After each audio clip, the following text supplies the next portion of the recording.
Okay ba? Okay. So, sana okay ang lahat dyan. Tingnan ko lang kung pwede ako magamit ng microphone. Nadala ba yung aking microphone?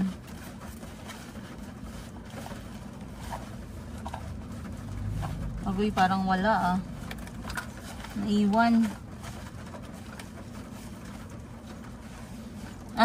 Naiwan ang microphone ko, but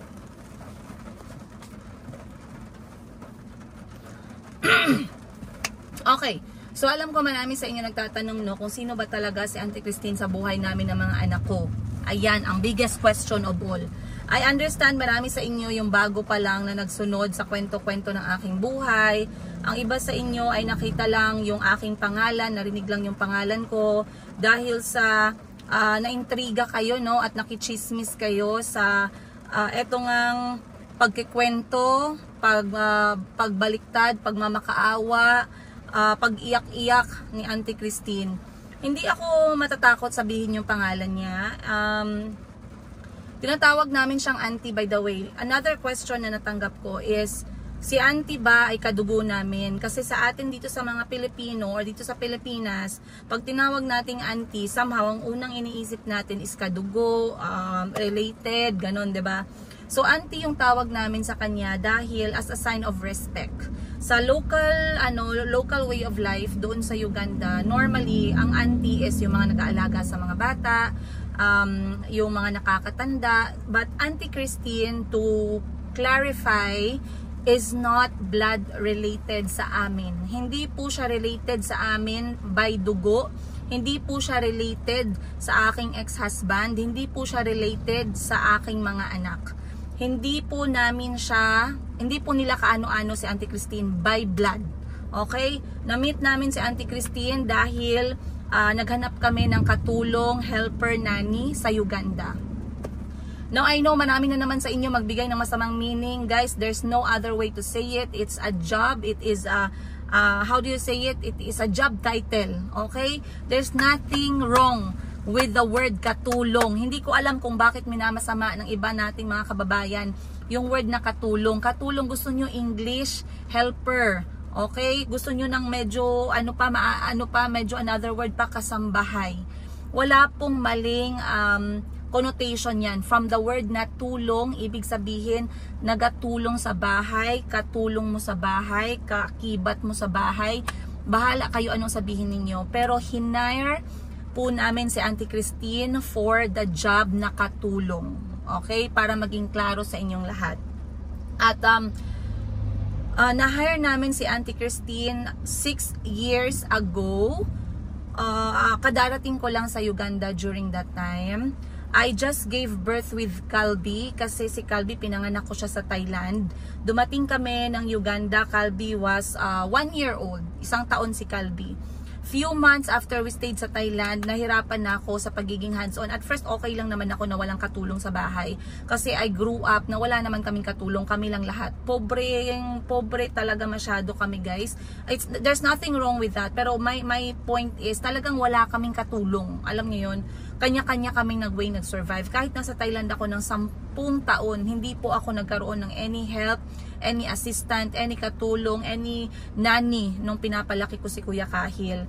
So pagdating ko ng Uganda, dahil dalawa sa anak ng ex ko during that time ay nasa akin din, we had to ask for help.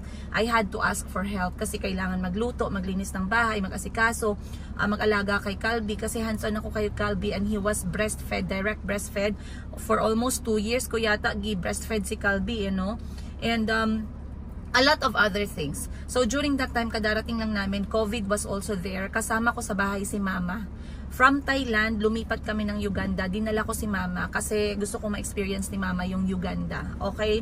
So nung naghanap ako ng katulong, guys, hindi agad kami nakahanap kasi yung aking ex-husband, during that time, husband ko pa siya syempre kasi naging ex-husband lang kami year 2023. Okay, year 2023 lang kami naging ex. 2020, we were okay. So ngayon, naghanap siya ng katulong. At first, it was kind of frustrating kasi hindi madaling maghanap ng katulong sa Uganda. Alam po ng lahat yan, alam po ng mga Filipino communities na hindi basta-basta makahanap ng katulong sa Uganda. So during that time, because ang trabaho ng aking asawa ay all over Uganda, marami siya nakikilalang tao. Alright? Again, this is not the story of my marriage, ha? Huwag tayong pumunta doon na part. This is not the story of Jablo number 1, but this is the story in the making of Auntie Christine and whatever happened to her ngayon. Okay? Auntie Christine, if you're listening, now is your time. This is your story from the time we met you and the time you spent with us until the time that you left, until the time that you decided to spread false and fabricated lies about me and my family. And after this, you guys, we shall see. So, from time to time, i-check ko lang ulit guys kasi ayokong mag-recording ng hindi pala naka-record. Ayan. So, okay. So, basically, nakahanap ang aking ex-husband, ang aking asawa. Nalilito ako kung ex ang gagamitin ko or asawa. Asawa na lang muna, no? Kasi asawa pa kami that time. Baka malito kayo eh. So, naghanap ang asawa ko that time until the day na may na-meet siya na receptionist at nagustuhan niya yung trabaho ng receptionist. Siguro maliksi, hindi ko alam paano niya nagustuhan yung trabaho ng receptionist that time. Pero na-appreciate niya. So, parang feeling niya, if you are working well, you know people who can work well. So, nagtanong siya na meron ka bang kilala na pwedeng mag-work as a nanny or a helper sa bahay kasi nandyan yung family ko, nandyan yung asawa ko, nandyan yung mga anak namin, stay-in helper. So, nagsabi yung receptionist na meron daw siyang kilala. Hindi ko lang alam kung anong relationship nila nitong receptionist at saka ni Auntie Christine that time. Pero yung nirecommend niya ay si Auntie Christine. During that time, walang trabaho si Auntie Christine. Okay? Wala akong alam pa sa kanya. Hindi ko alam na siya yung i-hire. Hindi siya related sa amin. Hindi pa namin siya na-meet ever before namin siya na-hire. So, during that time, since si Hassan, meron siyang sabi ko tuloy ang pangalan. Since yung aking asawa during that time, meron siyang trabaho around Uganda at na timing na nandun siya sa area kung saan nakatira si Auntie Christine, yung village nila which is around 8 to 10 hours away from kung saan kami sa Kampala, capital city. Pumunta na lang yung asawa ko sa mismong bahay nila sa probinsya para magpakilala at i-inform yung nanay, tatay ni Auntie Christine na siya yung magiging boss. At siya yung pupuntahan ni Auntie Christine sa capital city para magtrabaho. Natuwa at grateful yung magulang ni Auntie Christine kasi talagang pumunta si Hassan para ma-meet etong ang kanyang family. I believe nagsabi sa akin si Auntie Christine na masaya yung magulang niya kasi talagang maayos yung pagpunta ng boss doon magpakilala na ako yung magiging boss at saka yung asawa ko. So, after like a week, nagbiyahe si Auntie Christine, no, from where she started her journey, hindi ko lang sigurado, up to kung saan kami nakatira. I remember very well yung araw na dumating siya ng bahay. Hindi ko napansin na may problema pa that time si Auntie sa kanyang mga paa. I remember na nandyan si Mama that time, kasama niya si Calby, nasa living room kami noon nagpapahinga. I was in the kitchen cooking.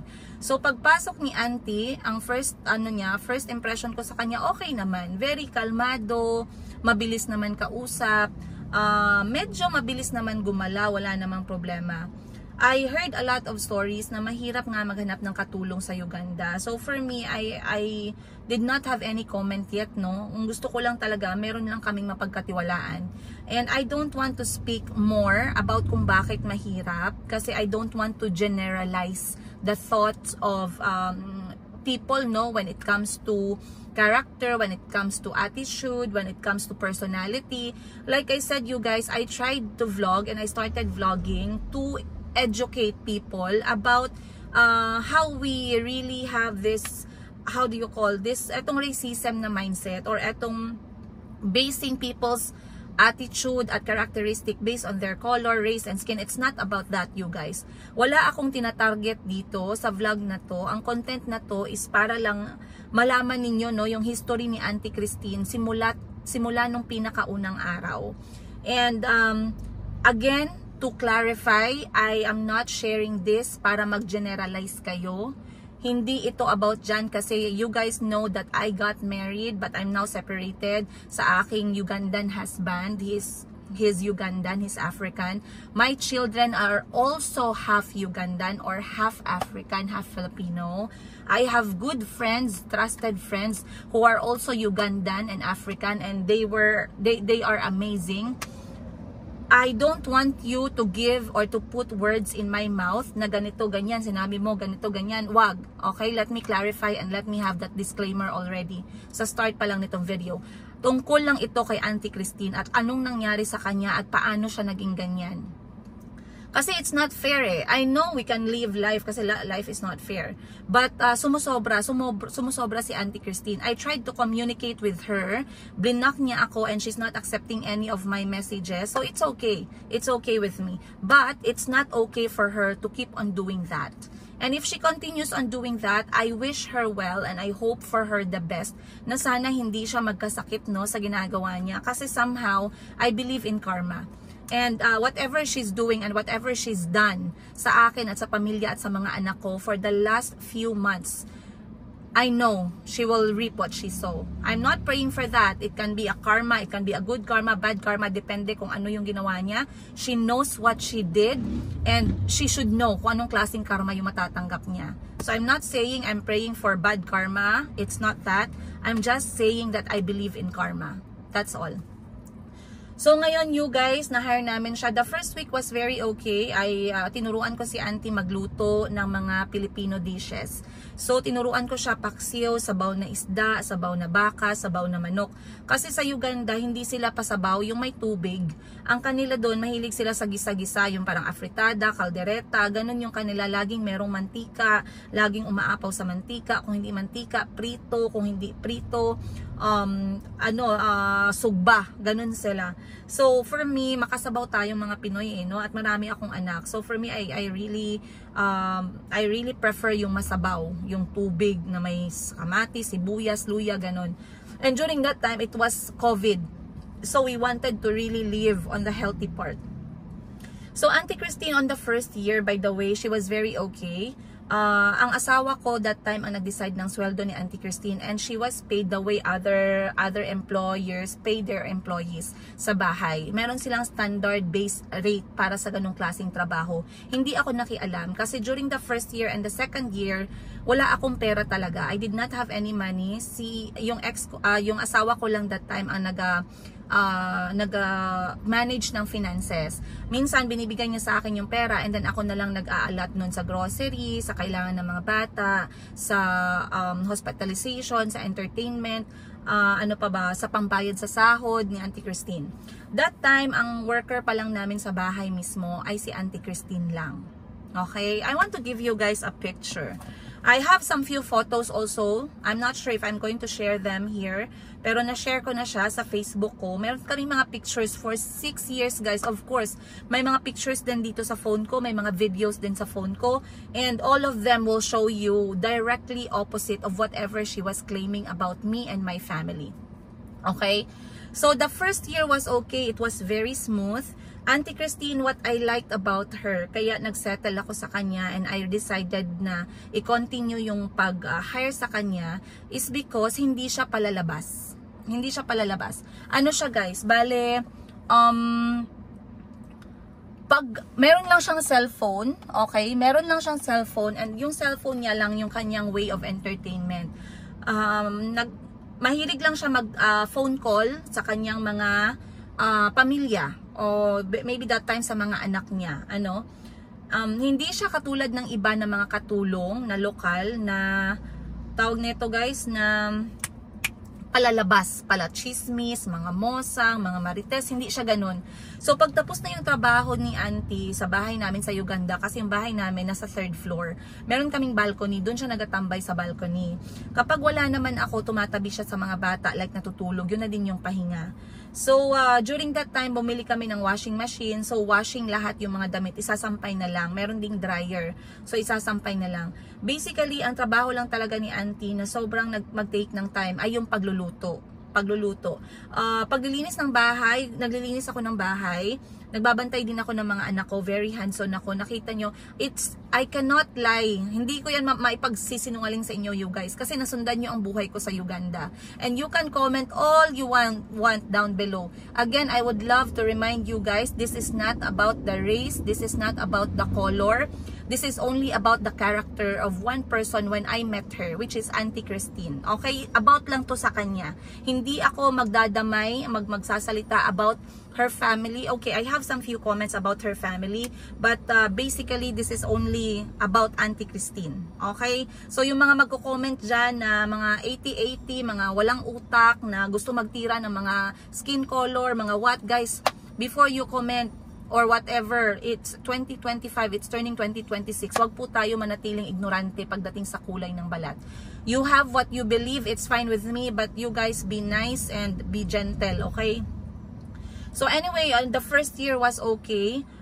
Yun lang yung ginagawa ni Auntie, no? Tambay-tambay lang siya sa sa balcony pag wala siyang trabaho. Sa Uganda, it is quite napansin ko, actually hindi lang ako napansin din ng mga kaibigan ko na lokal at mga kilala ko, at may nag-comment na din ito, na kapag sa Uganda, mas mabilis gumalaw ang mga katulong kapag yung boss na lalaki yung nag-uutos. Hindi ko lang alam, is it because of the culture nila na mas, tawag nito guys, mas head yung lalaki ba? Parang ganun, sa kultura nila. They have this very deep culture na they do put the men on a higher pedestal, okay? Again, kultura nila yan, we do respect that. Pero parang it's not only me who commented, but I got to work it out. Kasi hindi naman din ako sanay na may katulong talaga. Whatever I can do sa bahay, ginagawa ko. Hindi ko inaasa sa kanya lahat. Okay? So, she was paid, and every December, siya po ay pinapauwi sa kanila ng buong buwan para mag-enjoy kasama ang pamilya niya. December, buong buwan po yan, and she gets paid as well. Again, wala po akong problema kay Auntie Christine on the first year na nagtrabaho siya sa amin. Natutunan niya magluto ng mga Filipino delicacy. Natutunan niya yung klase ng tawag nito, yung standard sa bahay na dapat malinis, kapag busy sa mga bata, okay lang. Yung asawa kasi that time, very, very particulate, sorry sa word very siya masyado sa kanyang mga gamit, sapatos niya, mga bag niya, mga damit niya, so medyo doon nalalagay yung atensyon. Ako kasi, kahit na ukay-ukay yung mga damit ko, kahit walang plansya, okay lang, basta yung mga uniform ng mga bata, ready, ganon. So hindi naman ako nahirapan doon sa first year. On the second year namin, I believe it's on the second year, na nagsimula kaming mag-travel locally. So, sama-sama na si Auntie. Sinasama namin siya sa mga local travel. Unang-una guys, and this is a fact, by the way, nakatira ako sa Uganda for 4 to 5 years. Okay? From 2020, and then we left like almost 2024. So, 4 years yun.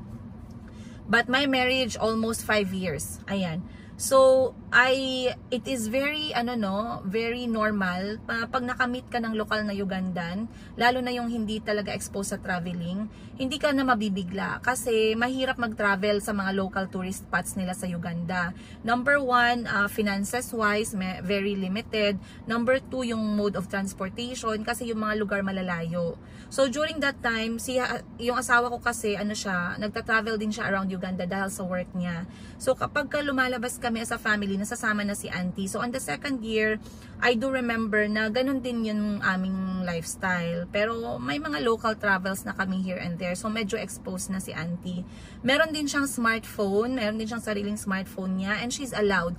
I never stopped Auntie Christine to use her phone. Isa yan sa rule na kahit hanggang ngayon ginagawa ko sa mga staff, because they are old enough, they should know how to manage their screen time, lalo na pag oras ng trabaho. So okay lang naman yon. Kahit na minsan ay napapansin ko na minsan masyadong mataas siya sa phone, okay lang din, walang problema. Importante, buhay yung mga anak ko sa Uganda, o diba? Yun yung focus ko. And then, on the second year, she was exposed to local travels. Auntie Christine knew that. Auntie Christine traveled locally together with the family. She was treated very well, by the way. She was allowed to go out kasi hindi naman palalabas si Auntie. So, she's allowed to go out when there's a grocery, when there's a market day, and also when she has the salon day. Okay? And also, when someone comes over sa bahay para maglinis ng kuko at mag-foot spa, pinapalinis ko din ang kuko ni Auntie at foot spa. Maliit na bagay. Now, if you guys can remember and go back to those videos when we were still living in Uganda, I have some few episodes that was about my life, but meron siyang, nag-appear siya konti, like nagpalinis siya ng kuko, ganon. Again, this is a clarification. My vlog, and you guys all know this, you cannot deny this one, and I'm quite positive. My vlog is about my life. It was never about focusing about other people. It's about me and my children, about sa mga maliliit na negosyo na sinumulan namin sa Uganda. So, may appearance man si Auntie sa mga vlog natin, it's very limited lang. Kasi nga, hindi naman about sa kanya yung aking vlog. About naman sa buhay ko. Okay? So, during that time, kapag may pumupunta na maglilinis ng kuko ko, or maglalagay ng kulay, or mag-foot spa, damay-damay na, pati si Auntie sinasama ko na din. Kasi, nandun lang din naman sa bahay yung maglilinis, at saka makapagpahinga naman si Auntie, ma-feel niya naman na malinis yung kuko niya. Kasi maliliit na bagay, it can make women happy, no? And I really do understand that. Hindi ko to ma-deny, hindi nyo to ma-deny guys, kasi alam ko marami sa inyo ang makaalala. During that time, may mga vlog ako na nag-appear si Auntie pa konti-konti. On the third year sa Uganda, medyo nakita ko na medyo may problema na si Auntie. Nagakiang-kiang na siya guys, or nagalimp-limp na siya sa paa niya. So doon na ako naging concern. Nagtanong ako sa kanya, Auntie, bakit ka nagalimp-limp? Masakit ba yung paa mo?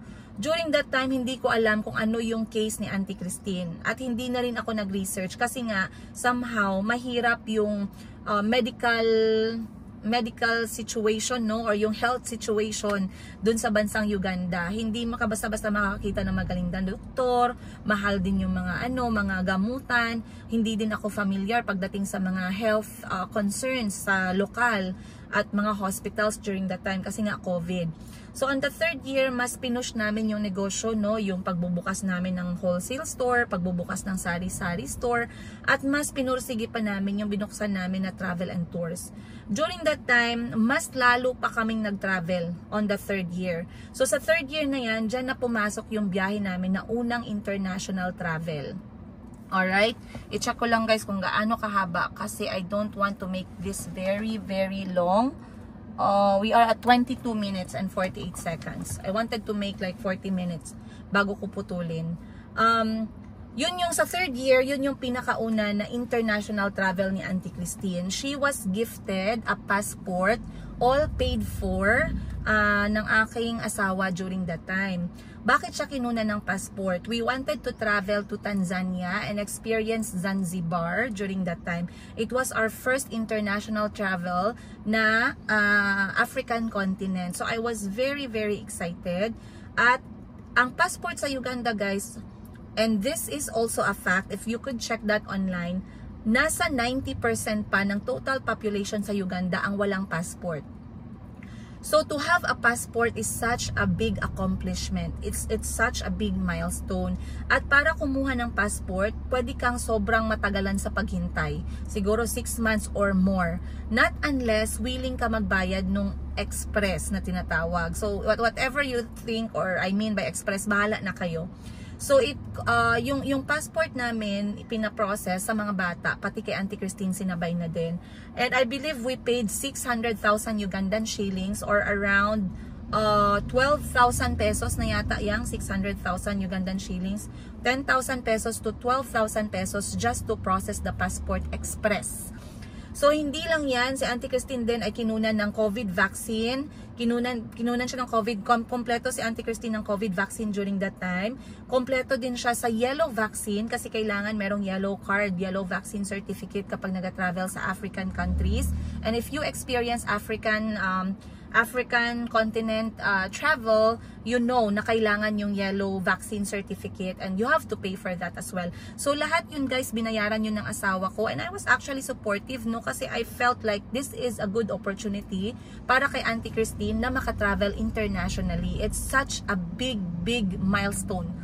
Hindi po basta-bastang nakaka-travel ang mga lokal sa Uganda, both local and international. Local because katulad ng sinabi ko, finances, mode of transportation, mahirap, malalayo, sobrang layo po ng mga local destination nila.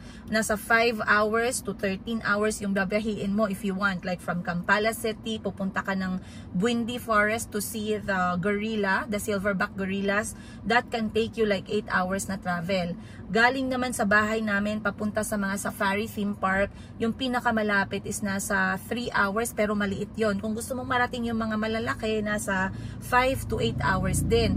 Then if you want to go to another place, another number of hours na naman. So sobrang hirap talaga makapagbiyahe.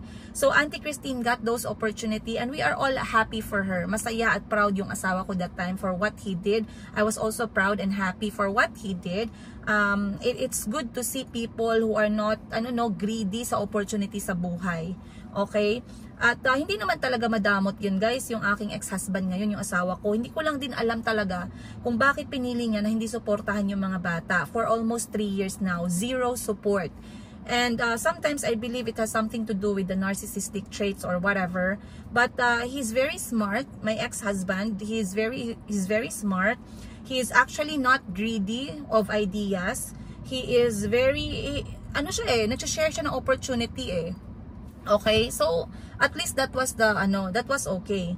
Other than the fact na may yung mga how many times na cheating involved, how many times na yung perang pinadala sa kahit sinong Poncio Pilata involved, hindi nagsuporta sa mga anak ko for 3 years now, zero support. Other than that, okay, at least there's something, pogi points. Pogi points talaga. So on the 3rd year, it was an amazing year for Auntie Christine. 1st year and 2nd year, she just went home for Christmas, December, whole month with her family. Tapos bumalik na siya sa bahay. On the 3rd year, nag-earn na po ako ng pera ko kasi I believe on the 3rd year, middle ng 3rd year, dun ako nag-start na mag-content creating at dun ako sumikat at dun po ako naka-monetize at nag-earn na ng sarili kong pera. So I decided to help na when it comes to finances. I started with the grocery, then I started paying Auntie Christine, then I decided na i-increasean si Auntie Christine. So on the 3rd year, Auntie Christine was already paid 3 times more compared sa ibang mga katulong na nasa Uganda. And I was actually questioned a lot of times ng mga kaibigan at mga nakilala kong Filipino and also mga nakilala kong mga lokal kung magkano ang binabayad ko kay Auntie Christine. Dahil nga she looks very good, by the way you guys, nung nagtatrabaho sa amin si Auntie Christine. Napakaganda manamit, napaka on fleek, ganun. Maganda ang hair, mabango, naka-lipstick, ganun siya, no? So, okay naman, masaya din naman ako dahil nga, it doesn't mean na you are a nanny or you are a helper or katulong ka. It doesn't have to be na hindi ka nakakadamit ng maayos. So, of course, that is their right as long as it's their own money. Why not, diba?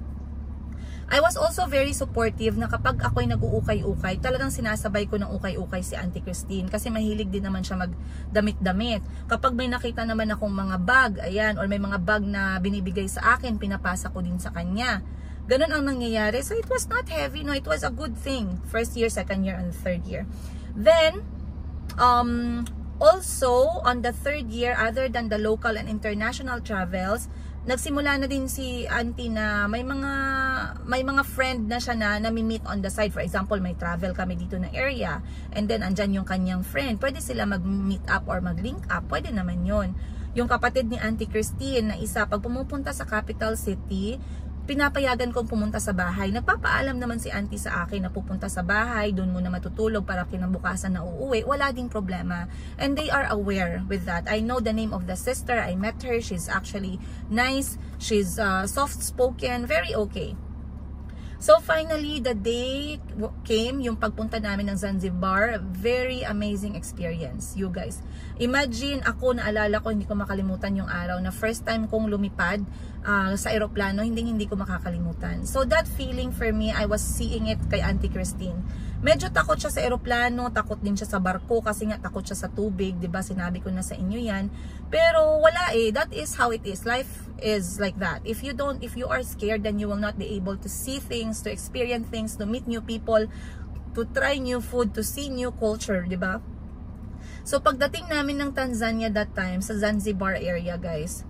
No, nasa Tanzania pa kami, Tanzania City, and then we went by boat to Zanzibar. Sobrang magandang experience namin yun. I remember the first time Auntie Christine stepped foot on the dagat ng Zanzibar. She was even shaking. Sumakay kami ng maliit na bangka to travel to the prison island ng Zanzibar. She was shaking kasi nga takot siya sa tubig. Hindi siya marunong lumangoy. Never sila na-expose sa dagat kasi walang dagat ang Uganda. If you look at the map, it is a landlocked country. Meron silang form of water. Meron silang waterfall. Meron silang river. Meron silang lake. Pero hindi si Auntie exposed din sa tubig kasi dun sa part kung saan siya lumaki, it is probinsya, malapit sa Congo. Very dry. Okay. And then ngayon, we had fun. We had fun. Though hindi siya masyadong lumalangoy, no? Hindi siya lumalangoy. Hindi talaga siya pumatong sa tubig unless nung time na pumunta kami ng Prison Island. Other than that, it was an amazing experience. I did vlog there as well.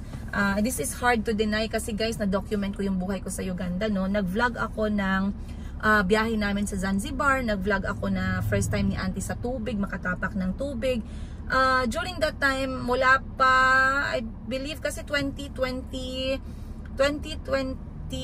ko na pinanganak si Chico. So Chico was a baby nung dinala namin siya sa Zanzibar. I cannot remember very well. I believe he was a baby. Dala-dala ko siya lagi. So akong in charge kay Chico kasi breastfeed si Chico that time.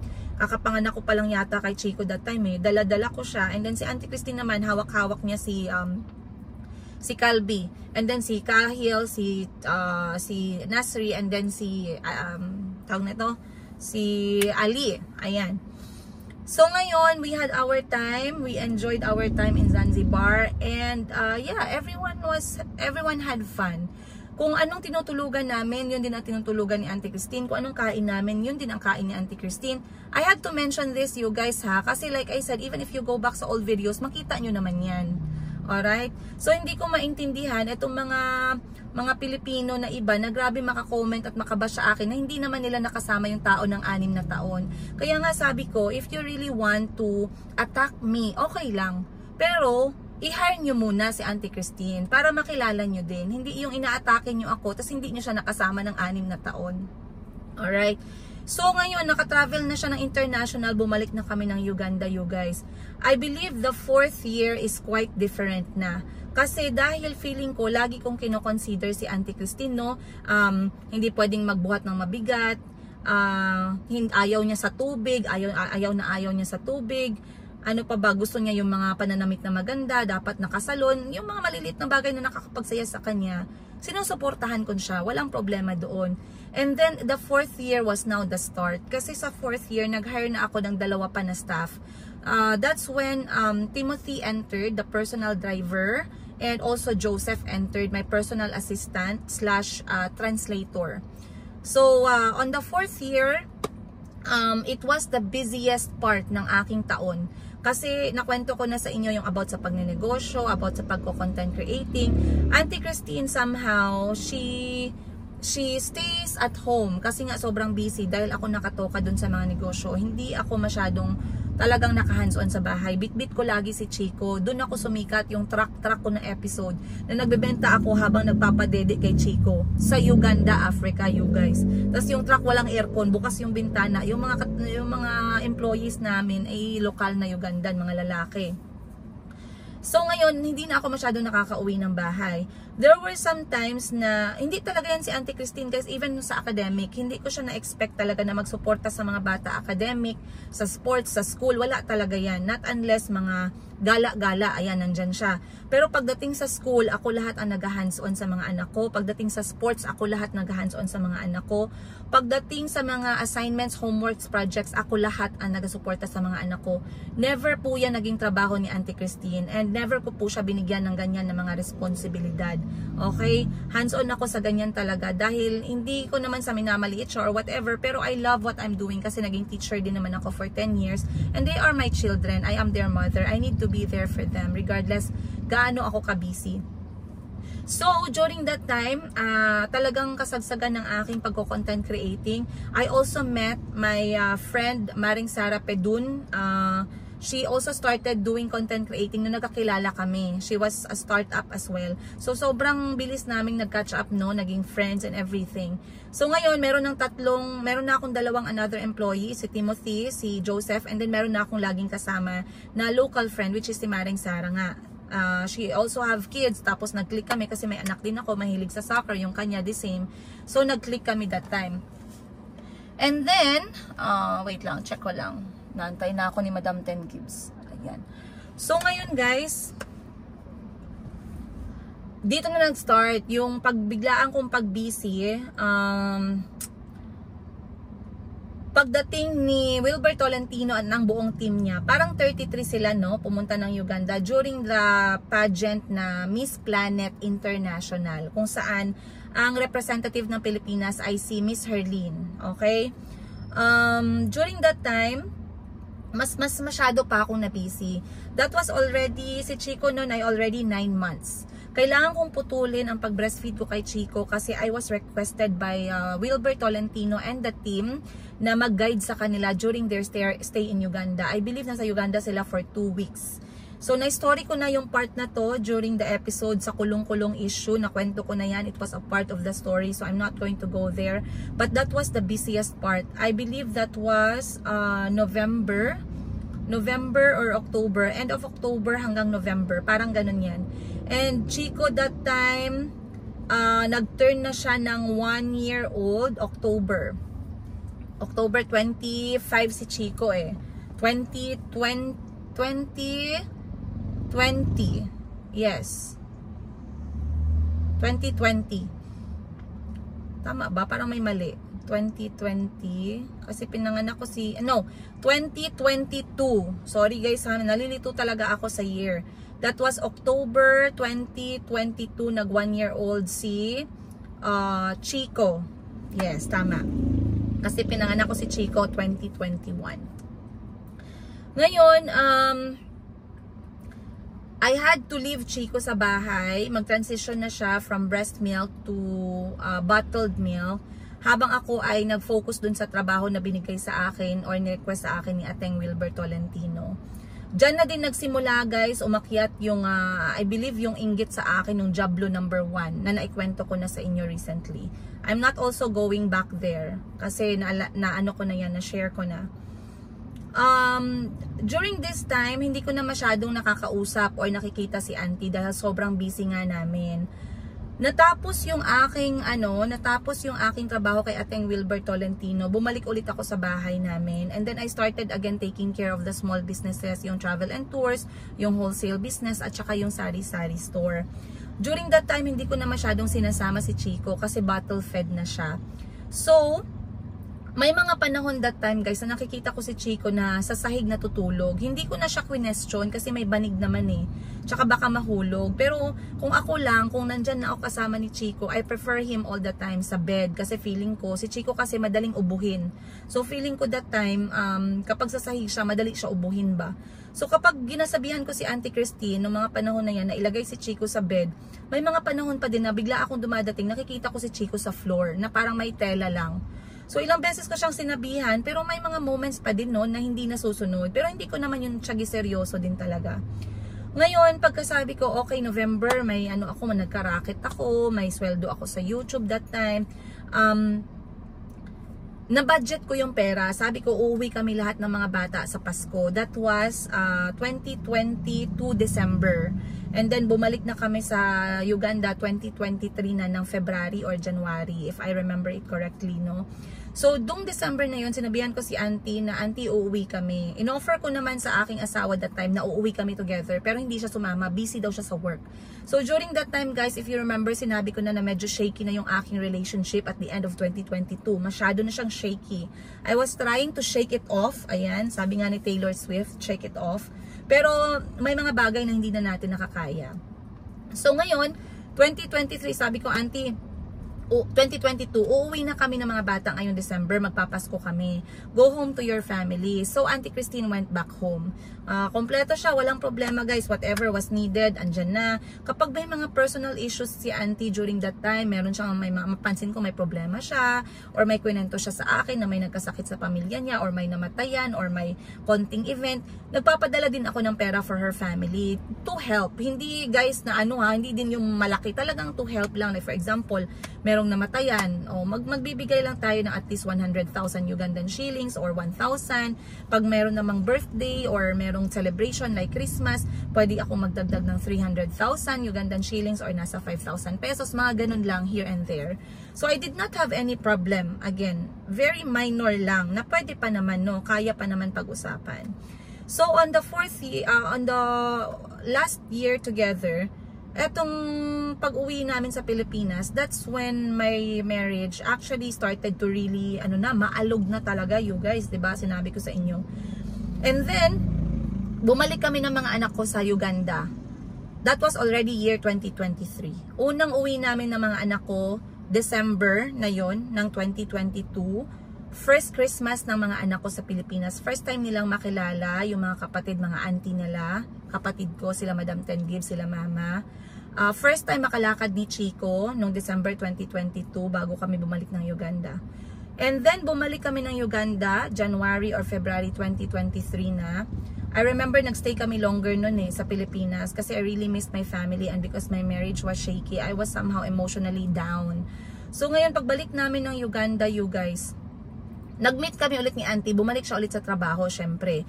During that time, I was the one who was paying her salary already. So, nung third year na, ininkrisan ko si Auntie Christine. And then, on the fourth year, nung kasagsagan nila Wilbert Tolentino, ininkrisan ko siya ulit.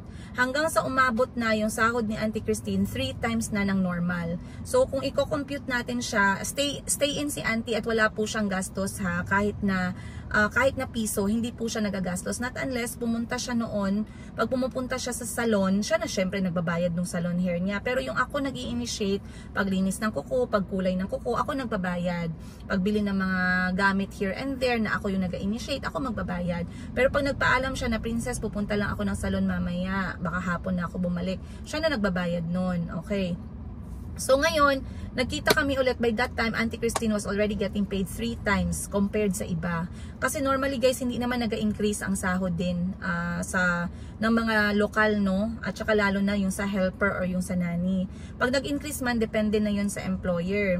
Ngayon, pag increase ni auntie, may nagtanong sa akin, no, magkano binibigay mo? Sabi ko, ganito na yung sweldo niya. Sobrang na-shock sila kasi alam nila sa ganong sweldo na binibigay ko kay auntie, pwede na akong mag-hire ng 3 katulong or 2 helper or 3 katulong maximum sa ganong klaseng sweldo ni auntie. At alam ni Auntie Christine yan. That is also a fact. That was during that time. So, alam nila yan kasi normally, ang sweldo that time nasa 150,000 Ugandan shillings lang o 3,000 pesos. Kapag na-hire ka as katulong. Pero all in na yun, wala ka ng gastos doon, as in wala na talaga. Pero si auntie nasa times 3 na siya, 450,000 Ugandan shillings or around 8,000 pesos, I believe, or 9,000 pesos, somewhere there. Hindi ko lang ma-sure yung currency exchange. So, na-shock sila kung bakit umabot sa ganun. Sabi ko, wala namang problema kasi feeling ko talaga, maliit talaga yung unang sweldo. Paano yan? Meron pa siyang pamilya, meron pa siyang anak, meron pa siyang ganito, ganyan. Gusto ko naman, ma-enjoy niya naman yung kanyang pera. At during that time, like I said, wala naman akong nakitang problema. Very naman siya guys, no? May problema pero minimal lang, like I said. Napagkakatiwalaan ko naman siya. Okay naman yung mga bata. That time baby pa naman si Chico, si Calby. Wala naman din akong nakikita o nawawalang gamit sa bahay, what not. Wala namang ganun. So ngayon, wala din naman problema yung asawa ko that time sa kanya. So sabi ko, okay, good. I-increase ko siya since ako na naman yung nagbabayad ng salary niya kasi nga kaya ko na dahil may sarili na akong income. So ngayon guys, biglang na-shock yung mga kasama ko, ha? Sobrang laki naman ang ginabayad mo tapos hindi ko naman siya makita, very active, parang ikaw naman lahat kasi magpunta ako sa mga pagtitipon or mag-travel ako, mamit ko yung mga Pilipino, makita nila na very relax lang si Auntie Christine. And wala din akong problema dun guys kasi nga hanggat sa kaya ko naman talaga gawin, okay? So ngayon sabi nila napakalaki, pwede ka naman mag-hire. Sabi ko ayoko mag-hire na madaming tao. Kaya magstay sa bahay, marami na kami, konti lang yung, maliit lang yung bahay namin, isa lang yung spare room namin. Bakit ba ako mag-hire na madaming tao? Oo nga, marami yung gagawa ng trabaho pero posibleng maraki din yung sakit sa ulo, mas marami din yung magiging asikasuhin mo, mas marami ka din posibleng magkaroon ng problema, o 'di ba? Ganun ang mga iniisip ko. So okay lang, sabi ko it's okay lang. So ngayon guys, that's when the start na talagang naging shaky na yung relationship. Okay? So, kwekwentuhan ko kayo sa next episode kung paano pumasok si Auntie Christine dyan sa kulong issue na yan. Ano yung kanyang ginawa during the kulong issue? Ano yung role niya that day? And then, yung pag-fall ng aking marriage ng May 14. Si Auntie Christine din ay malaki ang participation niya dyan sa May 14 na pagbagsak ng marriage ko a night before that. Kasi I do remember nung talagang nag-decide na ako na magse-separate kami, ginising ko si Auntie Christine. Okay, dyan lahat papasok. Yung emotional breakdown ko at si Auntie Christine ay parang naging, hindi na siya parang naging auntie na talaga namin siya sa bahay. So, wala akong masyadong kaibigan doon guys, si Sarah Pedun lang, and then si Auntie lang yung nakakausap ko na adult level ba, yung nanay level. So, sa next episode, ikikwento ko sa inyo yung participation ni Auntie na yan, and then ongoing hanggang sa day na bakit kailangan ko siyang pauwiin ng Uganda. At yung mga bagay na naisip ko na hindi na siya pwedeng magtagal dito sa Pilipinas kasi meron na akong mga nakita na mga bagay and it was not okay anymore. So ikikwento ko yan sa next na episode para mag-closure na ako ng 2025, of course. Meron pa ding mga kaganapan pero hindi na natin, saka na lang natin pag-uusapan. And time check ngayon 10:30, kailangan ko na pong umalis kasi I have to go sell gold na, no? Pupunta na ako for my live selling ngayon. 10 AM yung schedule ko, late na ako. But yeah, inantay ko din yung traffic na mag-cool down kasi nakita ko masyadong heavy yung traffic. Matatagalan ako sa daan. So ngayon tamang-tama, nag-cool down na. So yun lang guys.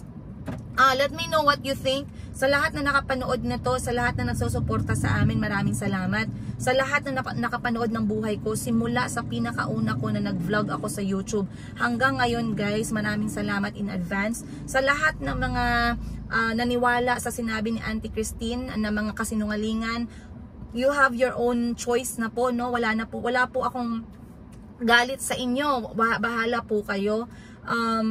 Ang akin lang is, you have, let's watch what we are saying. Kasi, you don't know how it affects, hindi lamang kay Auntie Christine, hindi lamang sa akin, no? It's just yourself as well. Be nice sa sarili ninyo. Be nice sa utak ninyo, sa katawan ninyo. Try to understand things. And I don't encourage everyone to say bad things or bad words or whatever, judgment, whatnot. I just would like to make you guys understand. Yung punot dulo lang. Okay? So, kapag nakita ko na yung ating comment section sa baba is too much hate, too much, may mga bad words, may mga racism, I'm going to cut off the comment section. Iko-close ko siya. I want everyone, or I request everyone to be open-minded. Ayan, like I said, we are going to understand the root of this case. At yeah, my purpose is not to, hindi para siraan, no, si Auntie Christine or whatnot, because kahit ako gusto kong maintindihan kung saan nanggaling yung pag-transition ni Auntie Christine from this Auntie Christine to that Auntie Christine, hindi ko maintindihan din talaga. Okay, kasi kung ako lang guys, kompleto ang cellphone ko. Lahat ng cellphone ko, merong picture ni Auntie Christine, may video ni Auntie Christine, lahat yan may iyak, may tawa, may iyak, may tawa. Kung malungkot man siya, I was also there for her. Lahat yan nandito sa cellphone ko guys. So hindi ko alam kung anong nangyari. I hope it's not a mental breakdown or whatever. Kasi before I met Auntie Christine, I heard that she has meron siyang tendency, okay, na mag-mental breakdown dahil nga sa buhay na meron siya before niya kami nakilala. her life has been difficult. Meron siyang nakaharap na problema, meron siyang inaharap na problema na siya lang talaga mag-isa, na sinarili niya lang, na feeling niya mahirap hanapan ng solusyon or mahirap na, napagod na din siguro siya. So meron siyang tendency, no, na mag-mental breakdown bago ko siya nakilala. And then I believe that working with us, sa pamilya ko at sa mga anak ko, it gave Auntie Christine hope. It's something that she said, nasabi niya sa kaibigan namin, at yung kaibigan namin talagang kinausap ako na ganito pala yung standing, no, ni Auntie Christine. So anyway, I'll see you guys on the next episode na lang, kasi mag-uusap pa tayo doon. Tinay ko mag-vlog sa English, guys. Hindi lang sa nahirapan ako, guys, no, pero talagang feeling ko it's okay na lang din na mag-Tagalog tayo. Sa mga mosang dyan, ayusin nyo mag-translate. Sa mga mosang dyan, mga marites, i-charge nyo muna yung inyong mga brain cells, kasi kailangan nyo mag-translation. At kapag nag-translation kayo, ayusin naman ninyo ang pag-translate. Huwag naman kayong gumawa ng apoy at ng uso kung wala naman. Okay. So, yun lang guys. Mahal na mahal ko kayo. Maraming salamat sa mga haters and bashers. Dahan-dahan lang kayo dahil stress is a big factor of diseases nowadays. Isa po yan sa rason bakit tayo nagkakasakit. Yeah. I guess that's it. I'll see you guys on the next one. Much love. Princess Yiga. Ayan. Magmaneho lang ako guys. Ayan. Let's go. Let's go. Bye-bye.